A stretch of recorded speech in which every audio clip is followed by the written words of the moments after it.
Pridhu's Kids Zone.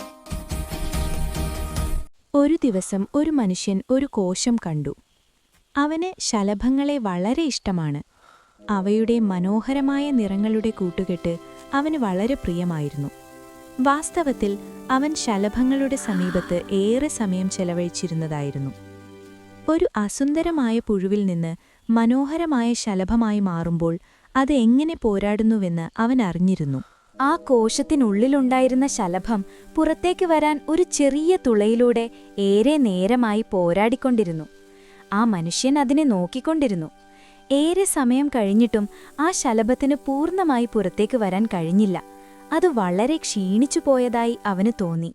അത് സഹായിക്കണമെന്ന നല്ല ഉദ്ദേശത്തോടെ അവനൊരു ചെറിയ കത്രിയെടുത്ത് ആ കോശം സാവധാനമായി മുറിച്ചു.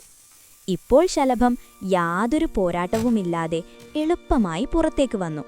പക്ഷേ ഒരു അതിശയകരമായ കാര്യം, പുറത്തുവന്ന ശലഭത്തിന്റെ ശരീരം വളരെ വീർത്തിരുന്നു.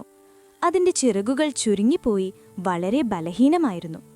കുറച്ചു സമയത്തിനു ശേഷം അതിന്റെ ചിറകുകൾ വിരിഞ്ഞ് അത് മനോഹരമായി പറക്കുമെന്ന് ആ മനുഷ്യൻ പ്രതീക്ഷിച്ചു. പക്ഷേ അതൊരിക്കലും സംഭവിച്ചില്ല. ആ ശലഭത്തിന് അതിന്റെ ജീവിതകാലം മുഴുവൻ പറക്കാൻ കഴിഞ്ഞില്ല. അത് നിലത്തുകൂടി ഇഴഞ്ഞുപോയി കുറച്ചു കാലത്തിനകം തന്നെ മരിച്ചുപോയി. സത്യമെന്തെന്നാൽ പ്രകൃതി ആ ശലഭത്തെ രൂപകൽപ്പന ചെയ്ത രീതിയാണ് അത്യന്തം പ്രത്യേകമായത്. ആ ചെറുതായ തുളയിലൂടെ ശലഭം പോരാടി പുറത്തേക്ക് വരുമ്പോഴാണ് അതിന്റെ ശരീരത്തിലുള്ള ദ്രാവകം ചിറകുകളിലേക്ക് ഒഴുകുന്നത്. ആ പോരാട്ടം തന്നെയാണ് അതിന്റെ ചിറകുകൾക്ക് പറക്കാനുള്ള ശക്തി നൽകുന്നത്. ആ മനുഷ്യൻ ചെയ്ത അനാവശ്യ സഹായം ആ ശലഭത്തിന് ലഭിക്കേണ്ടിയിരുന്ന ശക്തി നഷ്ടപ്പെടുത്തി. നമ്മുടെ ജീവിതത്തിലും പോരാട്ടങ്ങൾ വളരെ ആവശ്യമാണ്. പോരാട്ടങ്ങൾ ഇല്ലാതെ നമുക്ക് ലഭിക്കുന്ന വിജയം നമ്മെ ശക്തരാക്കില്ല.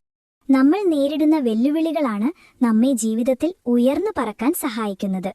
Like and subscribe for more videos.